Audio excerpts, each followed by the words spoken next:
Manning going no huddle against second and inches, and that is caught by Thomas. Thomas gets blocking. Touchdown, Denver.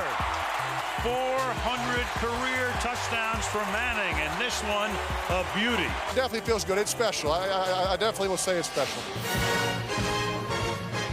Peyton Manning's debut with the Denver Broncos, the first half of tonight's Football Week in America doubleheader only on NBCSN. 7 Eastern, Steelers versus Broncos from 2012. 9:30 Eastern, Broncos Colts from 2013. Peyton returned to Indy where he would lose to Andrew Luck, Jim Irsay, and company. Chris, Peyton Manning was with the Denver Broncos from 2012 through 2015. What is his legacy as a member of the Broncos?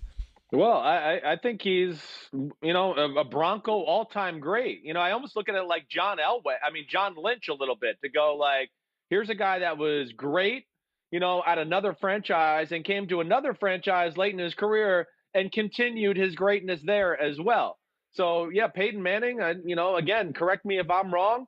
Even though it was a short stint, he's the second greatest quarterback in Broncos history behind John Elway. When you go to 2 Super Bowls, and the amount of stats he put up in that time period, in those 4 years, Mike, correct me if I'm wrong here, but over 100 touchdown passes, somewhere in the 17,000 yards passing. Those are careers for some quarterbacks. So just phenomenal. And then to go to 2 different Super Bowls with 2 head coaches, Peyton Manning, that's why he's one of the 5 greatest quarterbacks of all time for my money. We've made the point before that Tom Brady could have 2 busts in the Hall of Fame, one pre-2008, one post-2008.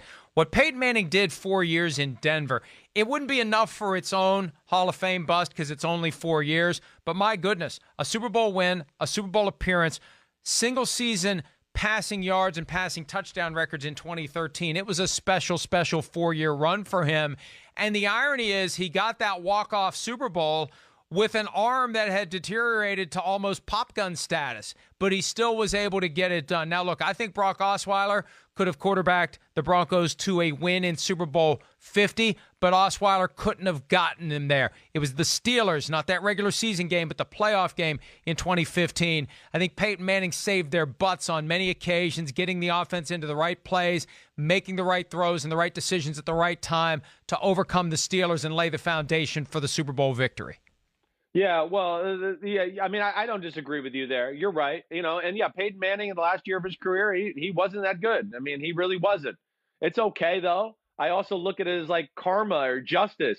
He carried a lot of teams through his career that weren't nearly as good as their record looked, and they were a 1 or a 2 seed in the playoffs because Peyton Manning was, the clutchest, most machine-like quarterback we had ever seen.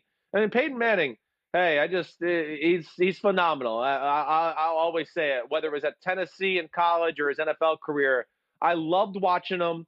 He answered all the questions. The pressure never bothered him. Mike, from day one, he was asked to be the guy in Indianapolis. It was never like, hey, we'll play some defense and run the ball and let you get used to the NFL. From day one, it was like, oh, all right, we're going to throw it every play. Hey, Peyton, you got to get us to the right play. You got to throw for 400 yards, and we need 40 touchdowns at the end of every year, and we can be competitive. And he delivered. And to me, there was tremendous pressure on him that way, where we see a lot of other great franchise quarterbacks kind of get slowly indoctrinated in the NFL. Peyton hit the ground running and was phenomenal almost from year 2 on.